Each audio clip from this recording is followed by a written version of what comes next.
Ho! Hey everybody, YouTube, social media, online junkies, addicts, people glued to your phone or your computer. Good to be here. It's the good guy coming at you with a video for Monday, Fun Day Monday. Let's see, January 21st, 2019. It's a good day. I saw a video. There was this guy was short, or maybe just the guy was like really tall. You know, they were out in the parking lot. May have been staged. Little guy was like taking swings at it, and I just thought of Monday. You know, I thought of maybe that's what people feel like Monday is. It's like this big, like hulking giant dude, and you're just trying to take it down. You know, but sizes and everything. You know, dynamite comes in small packages. Lots of different ways of looking at it. Just take a jab at a time. Boom, boom. You got this. If this is your first time tuning in, welcome. Appreciate you being here. If you have not subscribed, click the subscribe button.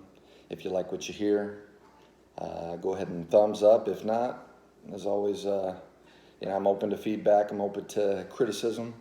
I'm preferably not hate, dislike, contrary ideas or views. Yeah, this is America, this is the land of the free, Say what you want to say. Just let others say what they want to say. That's the moral of the story. A lot in the news. We're just kind of machine gun it. I don't want to focus too much on it, but there's some stuff I've been jotting down, stuff that's interesting. I said before, I enjoy politics, I enjoy current events, sports, spiritual thoughts. These are just my views, as I, may provide commentary on them. If you've got any additional information to add to it that, maybe it was incorrect, by all means, let me know. So Elon Musk is in the news. He says they're cutting employees or full-time employees by 7%. This is to be competitive. They're looking to reduce the cost of their Model 3. This is their most popular model. They're trying to get it down to 35,000 and just make it more competitive. I'm not sure what it's going for. Supposedly they're pretty sick. I've never actually sat in one. They've got some killer torque, and I've seen these videos. They just throw you back and kind of like a rocket. Just the whiplash is pretty cool. I'd like to get in there one day. Have you ever been in one? Any comments on that? Love to hear about it. I don't really. Yeah, this is like combustion engine versus hybrids versus fully electric. From what I understand, the technology isn't quite there yet. There's debate about mining resources to manufacture some of these. I know the electric cars, you only get about 200 miles, give or take. So it's coming around. I'm a fan of the old-fashioned combustion engine. Throw a turbo on there. You got that mean exhaust. American muscle. But that's just how I roll. So we'll see what's coming down the pipeline for Elon Musk and Tesla. I'm a fan of Elon Musk personally. I think he's a pioneer. He's got a lot of ingenuity and he's a forward thinker. We'll see what happens. Let's see. We had a couple of Americans killed in Syria last week. This was by an IED. This was a routine. They were on a routine patrol. This was by ISIS. It left 14 dead. I mentioned before that I'm glad to see that they're coming out of, or President Trump's pulling our boys and girls out of there. I don't think we should be the world's police, and we've been over there way too long.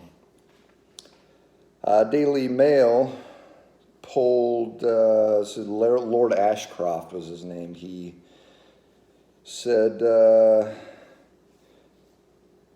President Trump is boosting his chances for a second term. This is after BuzzFeed allegations of Russia links. There was some negative or some fake news, which always is coming out every day.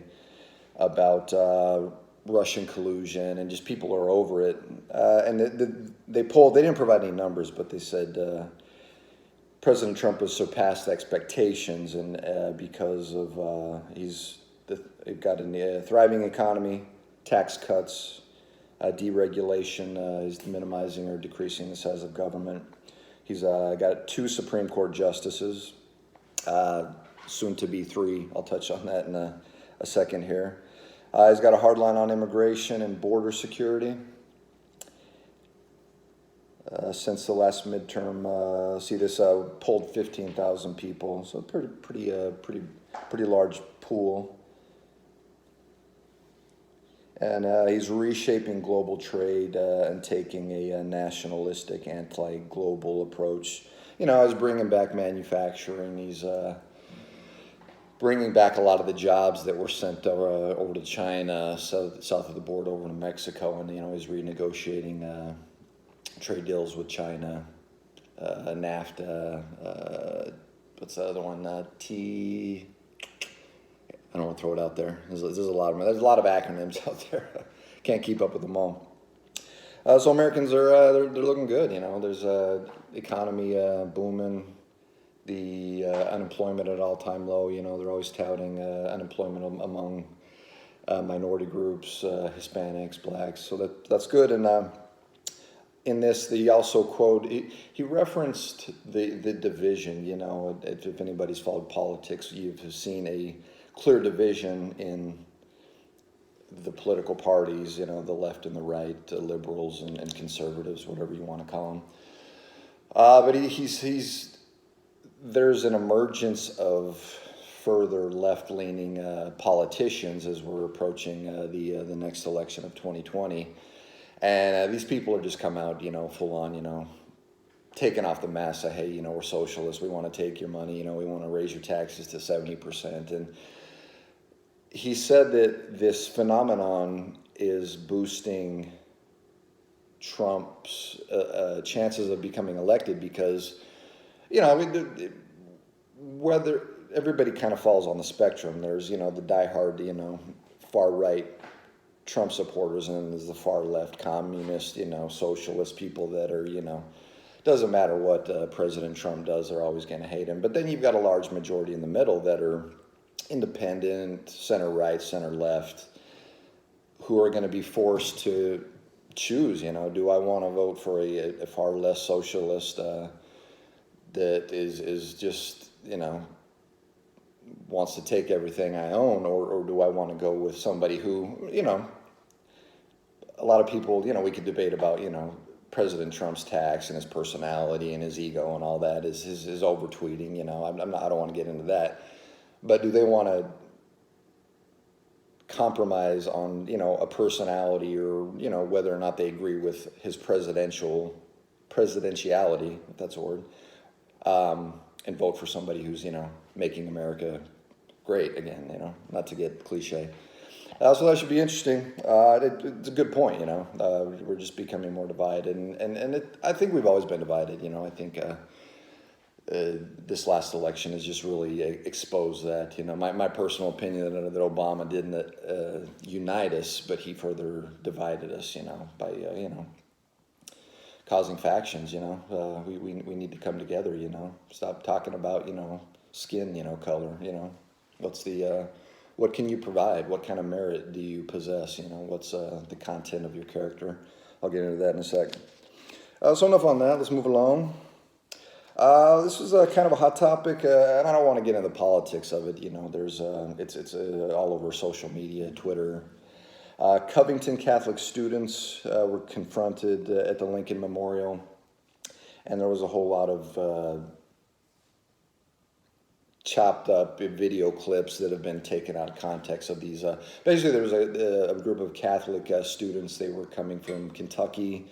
They were attending the March for Life in D.C. They were waiting at the bus. They were waiting for the buses at the Lincoln Memorial.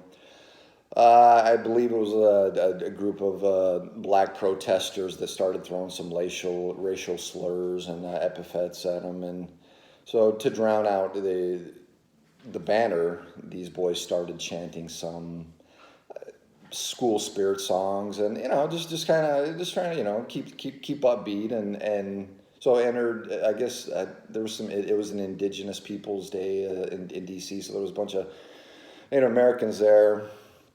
One of these, he's a former veteran, I believe his name was Nathan Phillips. He steps in, starts banging the drum. Social media, Twitter, everybody took to this, and they had these, they did, like I said, bits of the video and snapshots of this confrontation, which were then taken out of context, that these boys were chanting, build the wall, and a bunch of them were wearing the MAGA hats, and it was, Catholic school, largely conservative, they're just out there. Everybody's in DC on the same day, practice, using their rights and to free speech. I'm cool with that. Say what you want to say, just don't prevent others from doing it. Don't cause contention or incite violence. And it's clear, the more evidence comes out that these black protesters and these natives were, just harassing these kids. And I did my research on it. If more evidence comes out that these kids were in fact, part of inciting violence or the stoking the confrontation, by all means, we'll look forward to hearing that. But from what I've heard, it's just basically a blatantly obvious situation when, people jump to conclusions, they're taking things out of context, and that's largely what people, they jump to conclusions. I've been there. I've been on social media. I've read, like a news article. Maybe I won't read the whole article. I'll just see the headline. I'll let my own worldviews, perceptions, past experiences get in the way of actually seeking out facts. So that's what I took from this, and like I said, I don't want to get into the he said, she said of the situation. I've just tried to learn from it. We're on any given day. What is our approach to situations? Are we judging people? Based on preconceived notions? Are we allowing them to state state the facts? Are we allowing the whole story to come out? And in light of Martin Luther King Day, I just thought it was fitting to throw out a quote there, a commonly quoted Martin Luther King quote. And we've all heard it. It was from one of his speeches. It says, "I have a dream that my 4 little children will one day live in a nation where they will not be judged by the color of their skin, but by the content of their character." And so as I said, I was reading this article, and I was reflecting on the situation of these boys and these protesters, and I thought about how we jump to conclusions, and we have preconceived notions of who's right and who's wrong, and rather than looking inward, righteously judging people based on their actions and their merit. So I just want to encourage everybody to be patient, approach situations with an open mind, and give people their the benefit of the doubt, because you don't know what's going on behind closed doors. You don't know what's going on in people's minds and their hearts. You don't know what their experiences are. You don't know where they've been. You don't know where they're going, and I think that's a lot of what stokes conflict and contention in the world in 2019. Food for thought, eat it up, think about it, see what you, let me know what you think. I'm open to criticism, to feedback, by all means. One more thing, Fox and Friends, they jumped the gun. RBG, Darth Vader Ginsburg. So they put out it was like a pre-made template of a eulogy for Ruth Bader Ginsburg. In a previous video, I had said that she was 90. Supposedly, she's only 85. But then they had to retract it and said no, she wasn't. In fact, she hadn't in fact passed, but she was back home recovering from pneumonia after having the surgery. She had some cancer removed. And so this is just going viral, and people are, I'm thinking, why would they already have something like that made if they weren't, in fact, waiting or getting ready to put it out? It's kind of like a CNN or, a leftist media outlet thing to do, It's like, oh, throw out fake news and then, retract it, say we're sorry. But the cat's already out of the bag.